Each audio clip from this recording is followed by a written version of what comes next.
appreciate it.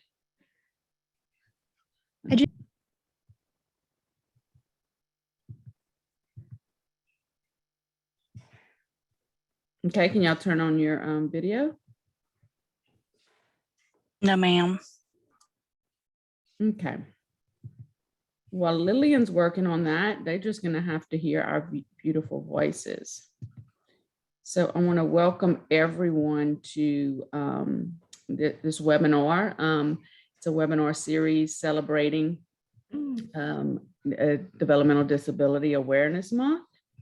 And we have some really great panelists. I'll introduce them just really briefly, just tell you a little bit about them, and they were going to be able to say a little bit more about themselves, and hopefully a lot more, because they're a great group of people. First, we have Craig Blackburn, and he is an individual with a developmental disability who is currently employed with the Pelicans in New Orleans. Next, we have Doug Wheel, who is a manager, and Christy Guerin, who is in HR, both with High Neighbor, and High Neighbor has been hiring individuals with disabilities for years. Courtney Ryland is the Bureau Administration for Louisiana Rehabilitation Services. We have Lucas and Jeannie Dworon, and Lucas has a micro enterprise called Lucas Delivers, and he prepares and delivers. Hey, Lucas, he prepares and delivers fresh vegetables and eggs from area farmers to a variety of clients weekly. And Jeannie works for Disability Rights Louisiana, and she's an ombudsman for individuals with developmental disabilities, and has supported Lucas in his successful business endeavors. So as you can see, we have a great panel, and I see no one else has their video turned on. So I assume we have not got. Oh, wait, Alicia just turned on her video. So maybe you all can turn on your videos. So it seems like if we make everyone co-hosts, it allows them to turn on their video. Okay, let's do that. Yeah, I think you have to do that, Lillian, because I can't. Okay. And is there anyone else that is in attendees that needs to be moved over that's on the panel? Nope, I think we're good to go, baby. Oh, there you are. Hey, Lucas. Glad you make it. Okay. Hey, baby, my video stopped too, still. Okay, I think Lillian's trying to fix that for you, Craig.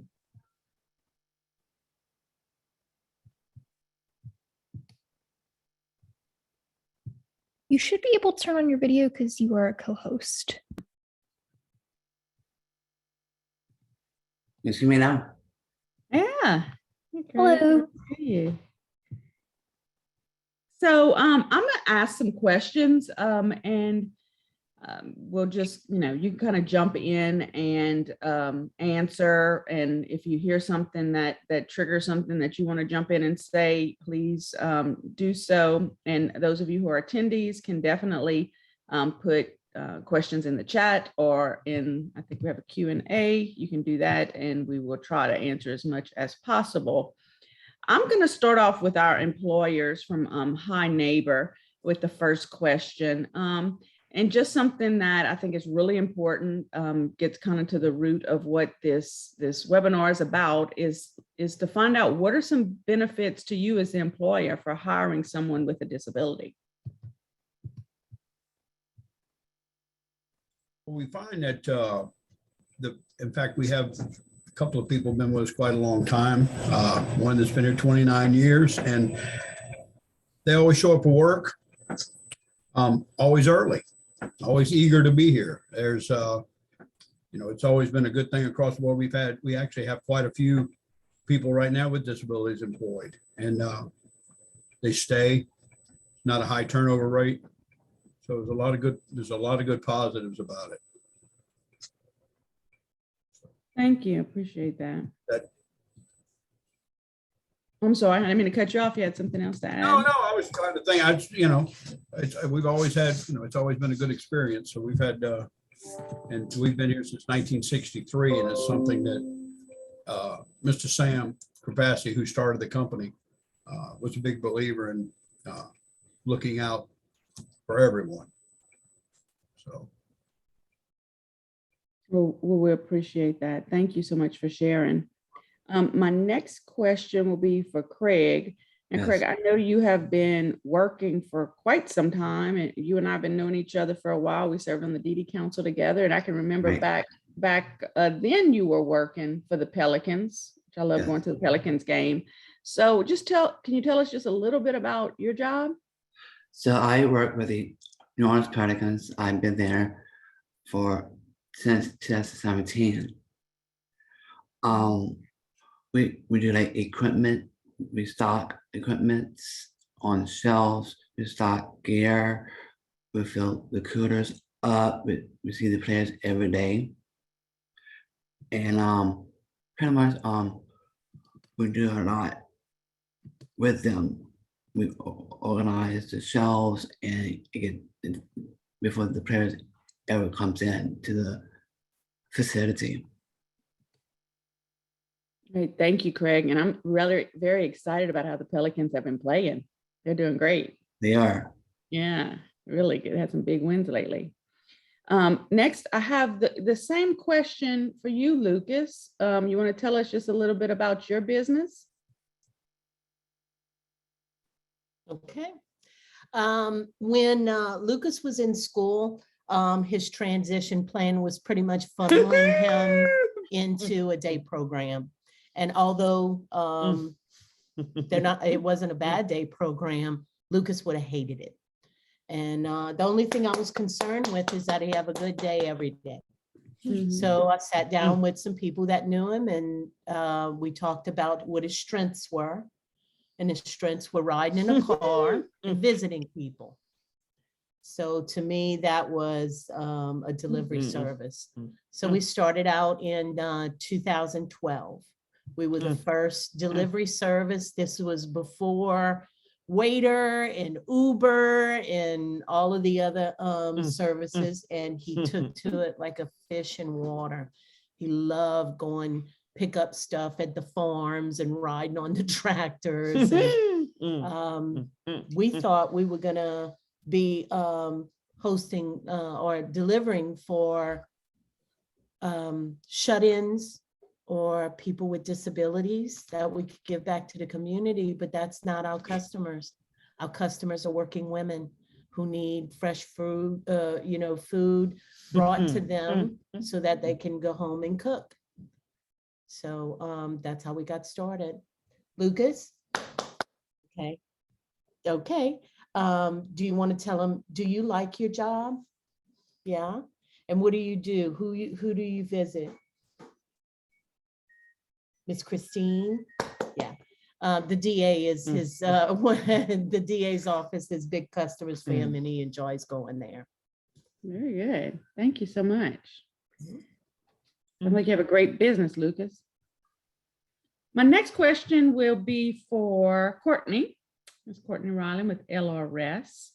And are there any incentives to employers for hiring a person with a disability? Actually, we just touched on some of those. Of course, the intrinsic advantages to hiring persons with a disability is they show up for work on time, they're more excited to be employed, and it eventually leads to long-term employees for employers. So that's a cost-saving measure for employers when it comes to retention, and it reduces the amount of time and money on training new employees. But there are also financial incentives, such as the work opportunity tax credit. And then, of course, there are some services provided by Louisiana Rehab Services that pays for a person's salary up to a certain point while they're being trained to perform the job that they've been hired for. So there are definitely incentives to employers specifically for hiring a person with a disability. And Courtney, if an employer would like to access those type of benefits, like financial type benefits you were talking about, how would they go about that? Who should they contact to get more details and information? Absolutely. The employer would need to be associated with the regional office for Louisiana Rehab Services. So if there is an opportunity for employment available with an employer, they need to contact the LRS regional office to let that staff know so that consumers can either directly be referred and services started. Also, we contract out services with vendors throughout the state to do job placement. So it's just employers would need to contact, like I said, the regional office for LRS. And to locate that information, it is on the LWC website under Louisiana Rehab Services, LRS regional offices. Thanks, Courtney. And just that kind of leads into another question that I have for our employers at High Neighbor. Have you guys worked with any vendors like Job Coach before and helping someone in your store, like who's a new employee during the training period? And has that been helpful? We do have services called supported employment and customized employment, which is providing a job coach to go to an employment site to help persons who have been hired. So I'm not familiar with how frequently High Neighbor has been utilized by LRS, but I do know that in some of the regions where there is a High Neighbor, that we have been able to place consumers in those locations. Thank you. And so, Doug, do y'all Yes. you want to share about your experience? We've had, I've been here about 3 years as store manager. We've had roughly 4 incidences where we've had job coaches here. And one of the things that we've, and they're very much welcome to interact in every way. I want to, whatever it takes to be successful. I know that's a cliche to somewhat, but we pretty much being in a grocery store, a lot going on, a lot of movement, a lot of activity all the time. So whatever it takes to, and for anyone to come working here with anything, sometimes it can be a lot, there's a lot going on in the store. So what we try to make people comfortable, people need to be comfortable in their surroundings when they go to work. So the 4 times that we've had job coaches, every time it has actually been successful. So I can say we've had a good success rate with that. And we've had some that have come in that didn't feel the need to have a coach. After the first, I had one instance where the coach was with us a couple of days and they're like, it's really going well. And the person said, I'm actually pretty comfortable without him. So we've had good success with it. And it's really individualized. It just depends on the person, the employee, the level of services needed. So we don't want to force someone to participate in job coaching if after a week they've indicated and demonstrated their ability to do the job that they've been hired for successfully. Well, and also with us, we're a pretty tight knit group. We're an employee owned company. We've got 3 stores. And I know in this store in particular, we're on the Winburn location and we're the busiest store, but our management team and the employees we have here, it is like a family. And everybody, when we bring people into the fold, as I tell, we like to, everybody's got something to offer. And we get everybody together and we kind of, you help each other out. You work with, by the way, sorry, Mikey, our office cat is on the screen. He was, we found him 3 years ago in the parking lot. So he's now our mascot. But anyway, so it's worked well. And like I said, the coaching thing, I like them when they come in as a coach. I introduce them to all our management people and, they're part of the team while they're here. Because whatever it takes to make it successful, the communication has got to be there. That's another thing too. We're real big on communication. It's just something that in the day of technology, it seems like people have digressed from that. We try to take it to that level where everyone knows who's here and why they're here and offer each other help. So like I said, that's one of the reasons it's been successful here. Right. And what he just described is called natural supports. So that's definitely another incentive for employers to hire persons with disabilities. It's, like I said, morale boosting when everyone comes together and is very inclusive and communicates with one another. So I'm very, very grateful to hear about the wonderful natural supports going on with High Neighbor. We'll go on. I have a question for Craig, kind of aligned with this, but Courtney, we have a request to put the link for LRS in the chat. Can you do that or in the Q&A? Appreciate that. And Craig, I wanted to ask you, did you ever have a help from a job coach? I have not. Okay. If And- I ask questions with my equipment staff, they help me with it and learn new things. So they because of the Pentagon's organization, if I need help, I can ask those type of questions to help me with it. That's great. Yeah. So that, Yeah. again, natural supports, that's great. I know I utilize natural supports from my colleagues, and my coworkers. So Sure. that's great. Sports, it's a lot with basketball with the Pelicans, and it's very funny organization, and they have a high expectations on that because we get to see the players every day. We run the ball with them too, and they're very friendly. Craig, can you get me to meet some of the players? I know a couple of Okay. veterans players, Uh-huh. but when I get back to work, I will meet new players. We have a lot of new players came in. Yeah. Very good. That's a Yes. nice job. And Don't forget Lucas, we're a team, Bambi. yeah. Lucas, I have a question for you. I don't know has there been any role for a job coach in having in a business and starting your business? Well, we actually work his business with his direct support staff during the day. And we made that goals in his CPOC. So he has a job coach every day that he goes to work on a permanent basis. We pretty much didn't utilize any of the resources out there. For one, LRS, wonderful out here in Region 3, but Lucas would have had to write a business plan, and it was not capable of writing a business plan at that time. So I just did it myself. And I told him I would do it for free. So we developed his job. Just the people around him, taking his strengths and his weaknesses and developed it from that. So we did customized employment before there was customized employment.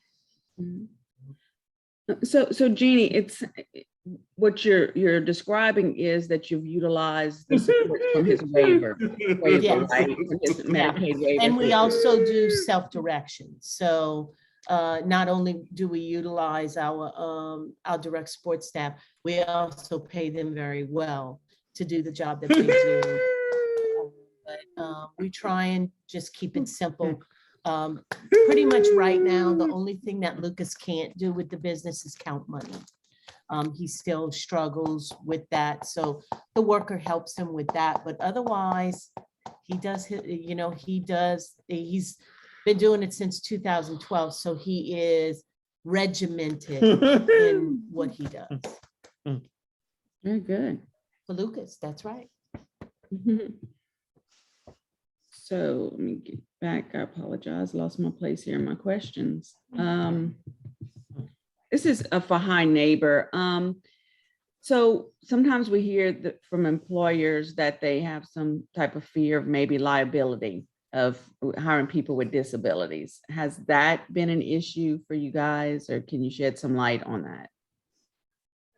No, and one of the things that we find with that, a lot of it's just boils down to communication, information about, and whenever we interview people, or I always tell people, I ask people what their strengths are or what might be, as far as putting people in the right spot that they're comfortable in, as far as it holds true for anybody. And I guess as far as communication, information, there's some people I know, that are good at counting money. There's some people that like to stock shelves. There's some people that know how to cook. There's some people that do different things. We try to put the person with a job just about any time when we're hiring anybody. One of my things when I interview, and I interview just about everybody that comes through. In fact, I had 3 interviews before we started the Zoom today. What their strengths are, see what they're comfortable doing. Because sometimes people will come in, anyone will come in and apply for a job, and you sit down and talk to them, and come to find out they've done something before they really loved. So it's about fitting the person with the job, you know, and sometimes you find people have skills nobody even knew they had, you know, we try to pay attention to that. You know, I've had people come in. I had a young lady who hired as a cashier, came in and she was just awesome with customer service, and she was good with money. And so I put her in the office position. She shined. So, you know, some people don't realize what their talents even are until you start watching them. And that holds true for anybody. And that's cliche-ish, but we try to fit people in something that they're comfortable doing, because the productivity level for everybody and the benefits from that are just far outweigh. You know, we don't want anybody to be uncomfortable and, you know, bring you in, stick in a job and hope you make it. No, we do a lot of communicating with that, and we allow people to move around. Somebody comes in and they may say something that they want to do other than with the department they're in.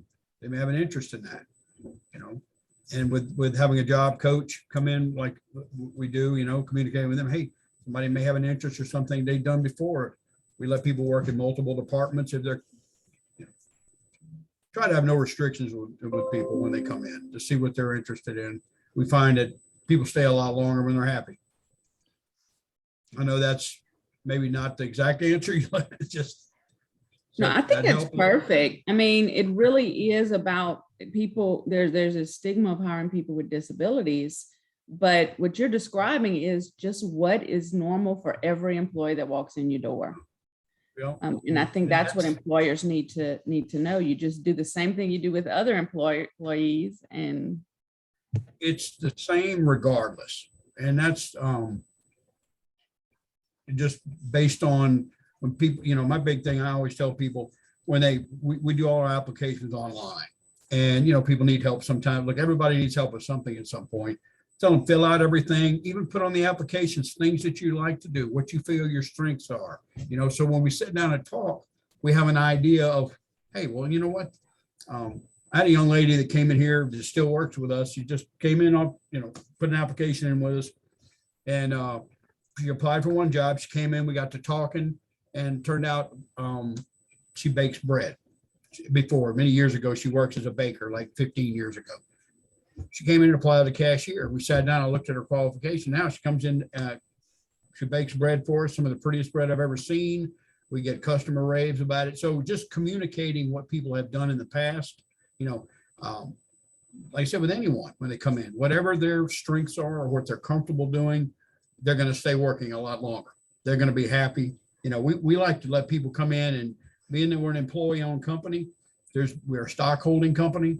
They can come in. I'm 59 years old. I tell young people to come in here all the time. I'm 59 and excited about it. So come in, you can retire here. So, you know, we're always looking. Like I said, when we have one that, you know, has been with us 29 years, he's going to retire here. He's awesome. And he was you know, disabilities when he came to work here.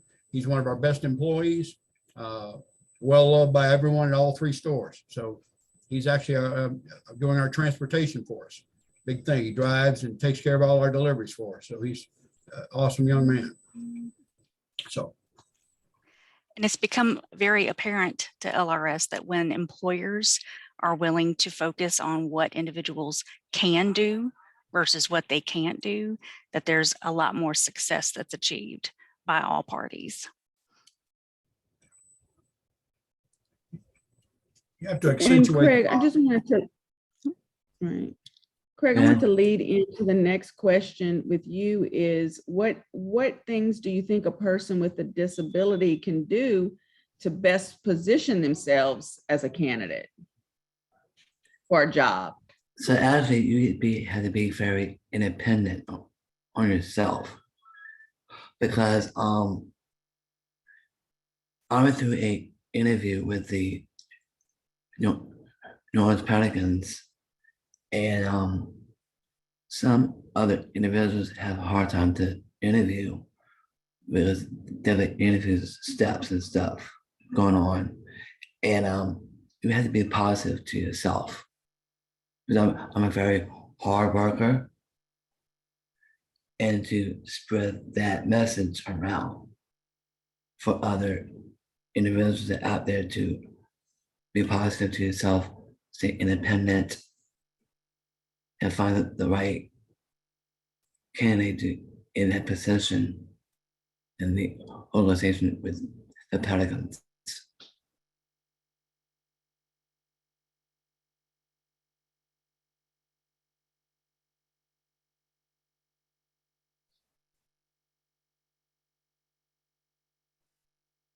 You're muted, Bambi. Muted, Bambi.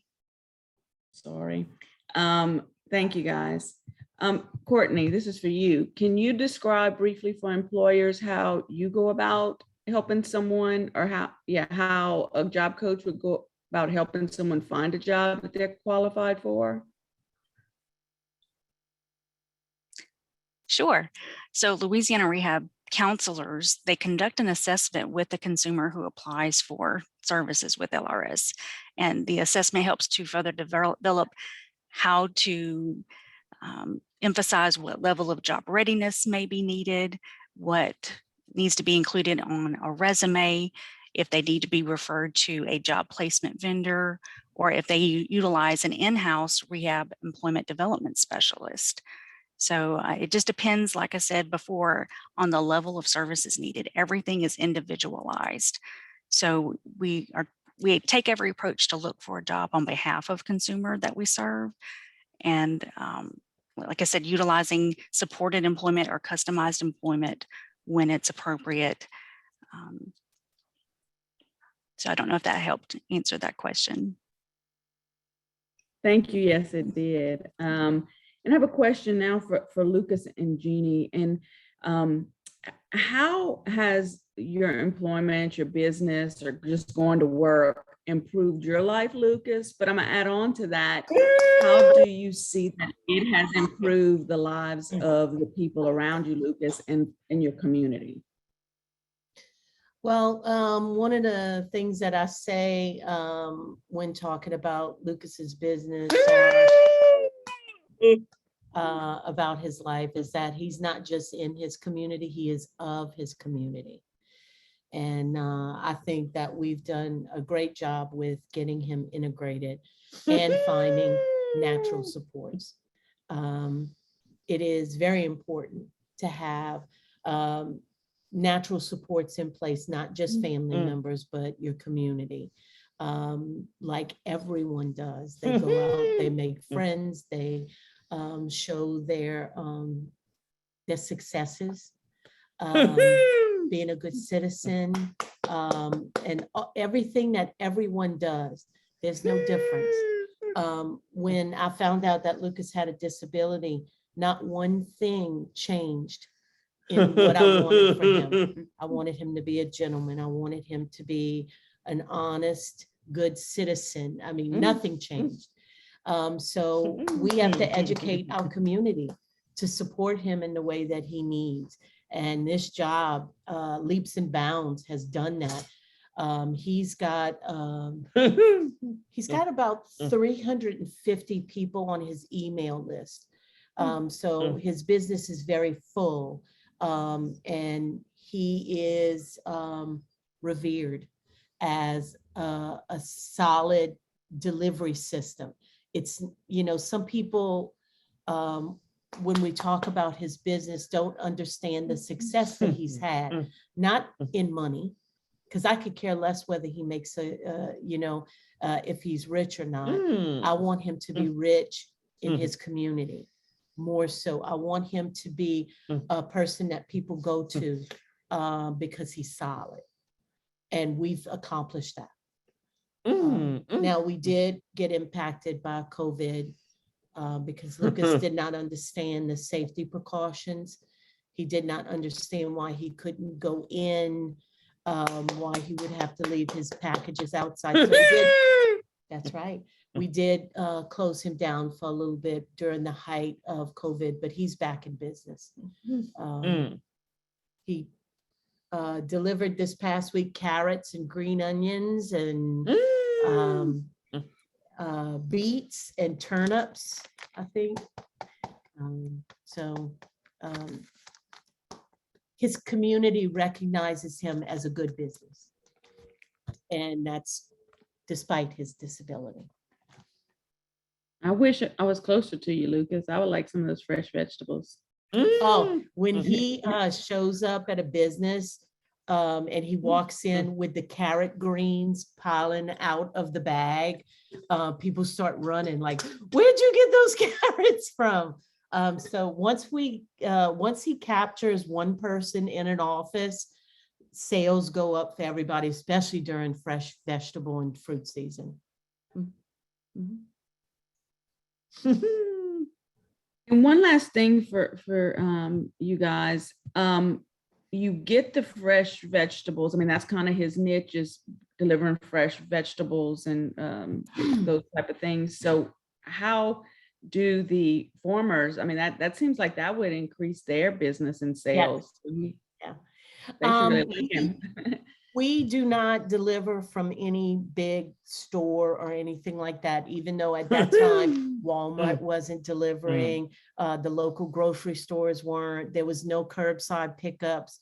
It was you went to the store or you had Lucas bring you fresh stuff. We wanted to target small business. We wanted small business promoting small business. So we stayed away from things like that. So we just started contacting people that were selling on the side of the road, or people who, it's not just fresh vegetables. We do yard eggs, we do local honey, little pies and cakes that the old mamas make in their kitchen, and anything locally produced or grown in the Thibodeau area, that's who we deliver for. So we figured we were going to lift everybody up while we were trying to lift ourselves up.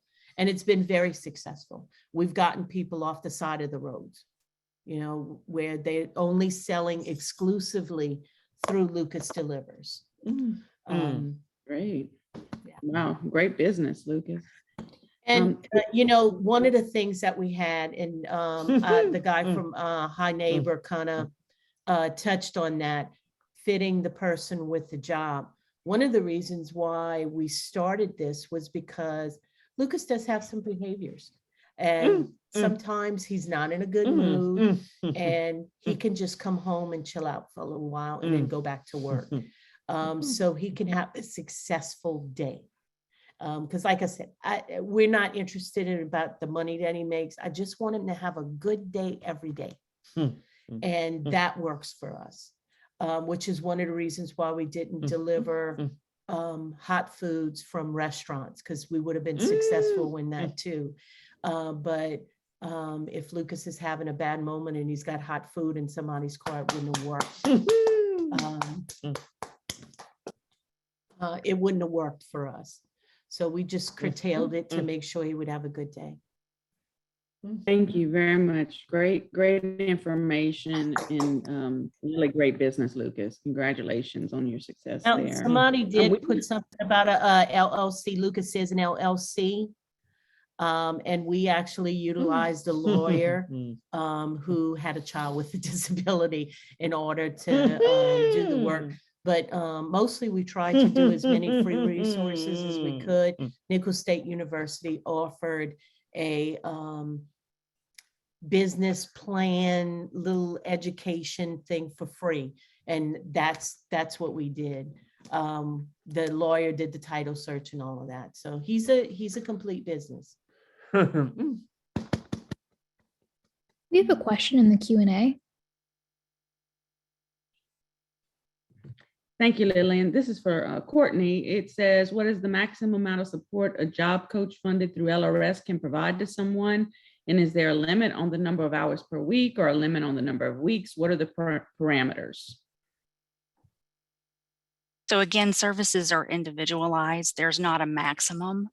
It's just going to be pertaining to what that individual needs to be successful on the job and what the employer will allow. So if someone with a developmental disability needed ongoing support on the job, like long-term, is that provided through LRS, or is there some limit or some stop point? And the next question, which I don't know if you could answer, or maybe someone with OCDD can answer, is where do those two service systems meet? Right. So with Louisiana Rehab Services, we do have to have an eventual stabilization date, which means there has to be at some point in time, our consumers are able to successfully perform the job that they've been hired for. And if there's not going to be an indicated date for that stabilization, then follow-along services would need to be provided through OCDD or through a waiver. So again, with Louisiana Rehabilitation Services, they will need to eventually be weaned off of having a job coach so that we can achieve a successful employee outcome. Thanks, Courtney. And I don't know if we have anyone on with OCDD, and I'm kind of throwing this out there unprepared, but I know that it depends on your plan of care, which I think Jeannie kind of talked about, how Lucas is getting support through his waiver, Medicaid waiver services through OCDD, and getting that ongoing support that he needs on with his employment. And so there's some ways to bridge that gap, right? Correct. We actually need to encourage more employment networks to be created. That is where the follow-along services are allowed to continue even after a case has been closed with Louisiana Rehab Services.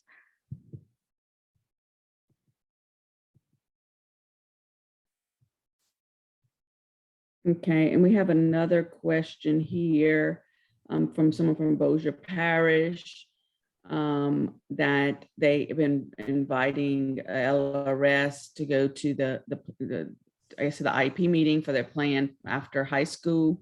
And how do they get someone to attend? He's going to be graduating in May. Okay. So they're requesting for someone from LRS to attend an IEP meeting or IPE meeting, because that makes a difference. So which one was it? I think it's an IEP meeting. IEP meeting. Okay. If they want to reach out to me right now, I can make that inquiry with the regional office in Shreveport.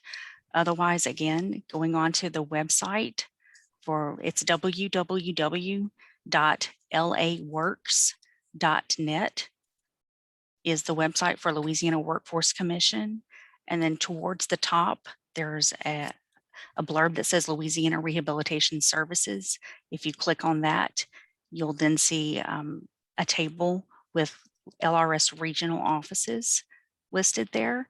And you should be able to click on that and see the contact information for each regional office throughout the state. So in Bossier Parish, that would be the Shreveport region. And if I can pull up my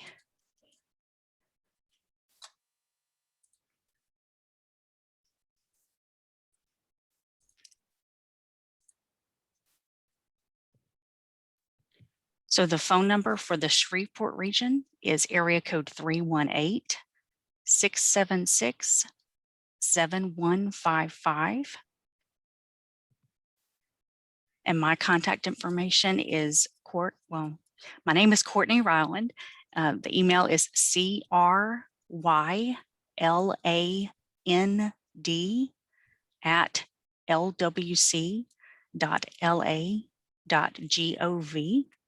And my phone number is area code 225-219-2993.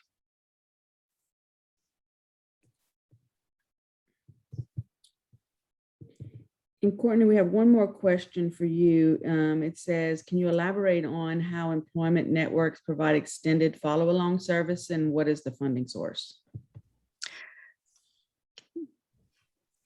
So again, with the follow-along service, that is a minimized continuation of the job coaching. So again, with Louisiana Rehab Services, we can only provide services that will eventually lead to a successful closure outcome. So Oh, thank you, Lillian.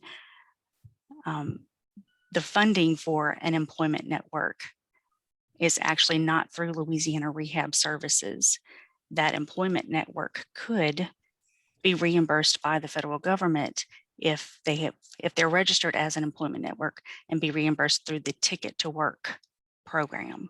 So if an individual has Social Security, SSI, SSDI, and they have a ticket to work and it's assigned to an employment network, that employment network can be reimbursed for services provided. Does that make sense? I don't want to confuse. I keep coming up with new things to introduce, so I don't want to cause any confusion. Yeah, I think that just Ticket to Work, that's a much longer webinar and training to get Right. information. So I think just getting the information out there so people know the terminology and can go and ask questions or do their research on it is important. My next question is for Hi Neighbor. I just want to go back to, we talked earlier at the beginning of the webinar in regards to tax incentives. Have you guys ever leveraged any of the tax incentives for hiring people with disabilities, and what is the process, and is it beneficial?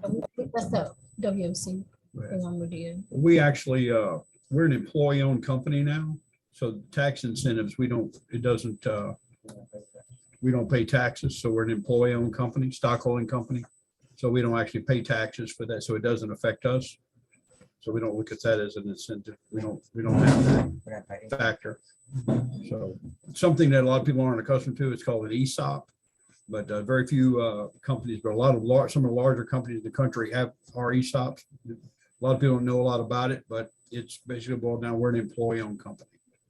So we Don't pay tax. No income tax. So we don't pay income tax. Okay. Appreciate you answering that.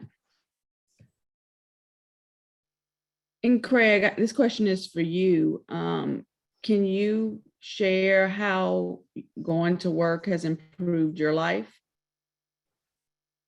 Going to work, I'm always happy to go to work. I'm full energetic to get back, because right now with COVID protocols going on with the MAA, so when that gets over, I'll be going back to work. Okay. It's like right now with COVID going on still, I'm ready to go back and get energized and meet new players and my staff, and their organization is a lot to have fun with them. We hang out and do different things. Thanks, Craig. Courtney, I have a question for you. What with Craig bringing up about COVID, of course, we know that that has just impacted employment for just in general in so many ways, in the way people are employed and the employment needs. You know, I know that there's many employers looking for employees, all of those things. There's just a lot of things that have impacted the workforce. So what does the employment landscape look like at this moment for people with developmental disabilities? Okay. So with the onset of COVID, a lot of employment opportunities started to turn to remote working or teleworking. So we've seen an increase of opportunities available for that. And also right now amongst COVID-19 pandemic is a new era called the Great Resignation. For some reason, there are a lot of persons resigning from their positions, which creates more and more employment opportunities for any and every individual. So now is actually an ideal time for employers to become more engaged with and employ a diverse work population.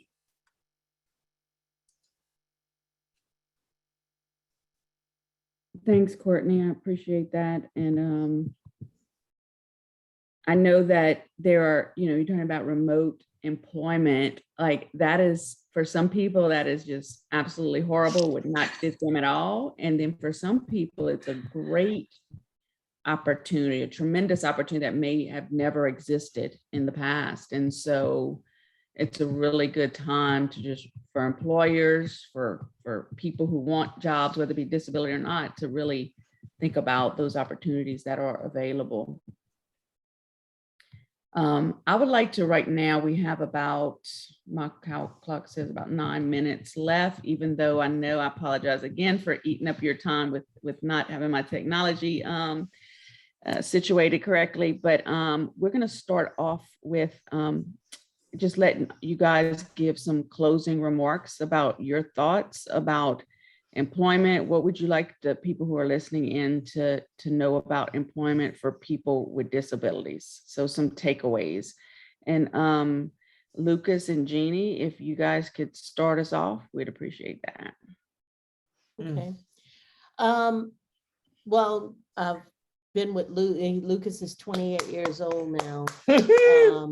But my job that pays the bills is I work for Disability Rights Louisiana, and I encounter on a daily basis parents or family members that go, yeah, your son, but mine can't. And I stand right up and say, yes, you can. Lucas was being funneled into a day program because of lack of ingenuity, because people just didn't think about what his capabilities are. They automatically go to the negative. So one of the things that we've done through Lucas Delivers is a lot of community education on, yes, they can. And just to reaffirm that, Lucas is nonverbal. He's been doing sign language the whole time. He's been waving at Craig. So he doesn't speak at all. He's never spoken a word. He just makes noises. But we did a presentation not too long ago, and Lucas got up in front of an audience and did 2 slides of a presentation, even though he did not speak a word. And he walked around all day in his suit with his tag that said speaker on it. And I told a couple of my coworkers, I will never, ever listen to I can't anymore, because my son, who doesn't speak a word, did an adequate, he did a great job on doing a presentation at a statewide conference. So I don't want to hear I can't anymore. So that's my role in this whole scenario, is to educate other family members that we can't look at their limitations. We have to pick them up, dust them off, and set them back on the road to success. And nobody else is going to do it if we don't do it ourselves. And Jeannie, just to add on to that, it takes people saying things like what you just said, and to ensuring that the people, ourselves, if we have a disability, or our employees, or the families or providers of services, to say that this person is capable.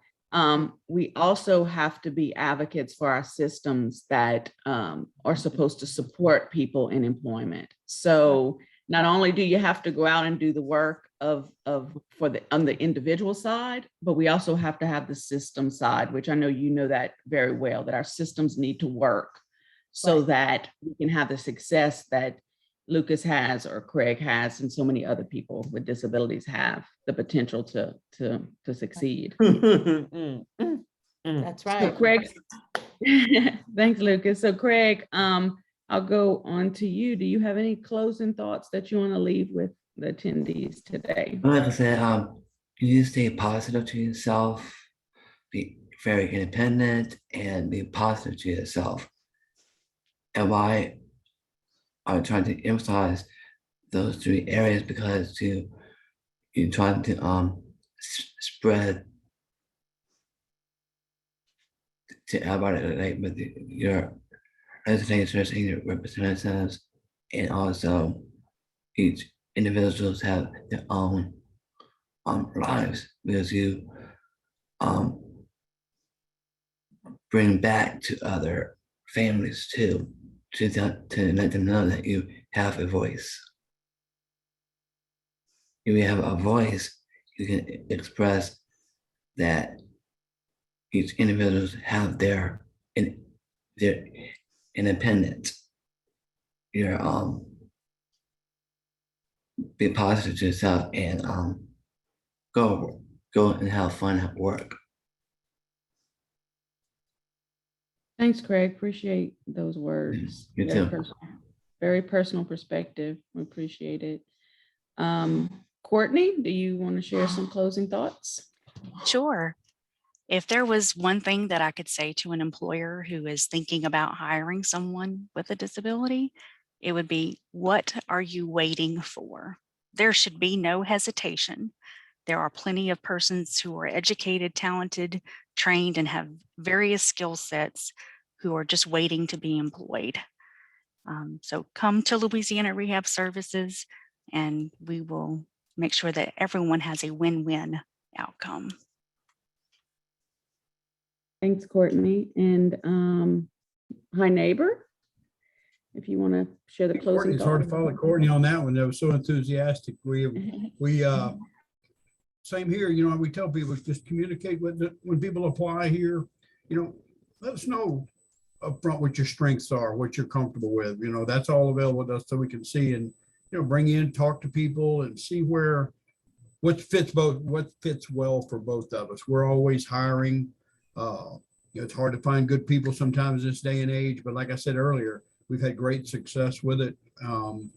You know, we're always looking for people that want to be here, want to bring a smile to everybody's face, want to have a positive attitude and positive atmosphere. So it's just really important that we find a good fit for everybody. That just goes a long way. And it holds true, I know, for anybody when you look at it like that, but it's just a matter of just make us aware. Like I tell everybody when they come in here, we talk about it. There's no cookie cutter interview or cookie cutter position. You want people to, you know, we want to put people together to be successful for all of us. So, Courtney, you said it a lot better than I did. I mean, yours was good, but that's what we look for. You know, we just want it to be successful. That's just goes a long way. Thank you so much. We appreciate everyone's participation. I think we had a great panel today and just really appreciate you guys participating and sharing your experience and knowledge. I just want to thank everyone who has worked to put this webinar together. Appreciate all the work and commitment to this issue. We will have a webinar for the next 2 weeks. If you registered for this one, you are registered for the other 2 webinars. And if Bernard with OCDD allows me to continue to host the meeting, if he's not too upset with me for messing up at the beginning, we promise to have it corrected for the next 2 webinars. So let's see, I think we have something in the chat. Yeah, we have a lot of people that are just saying how much they appreciate all of you guys and thanking you for presenting. So anyway, y'all have a great weekend. Thank you. Thank you. And go Pelicans. Thank you.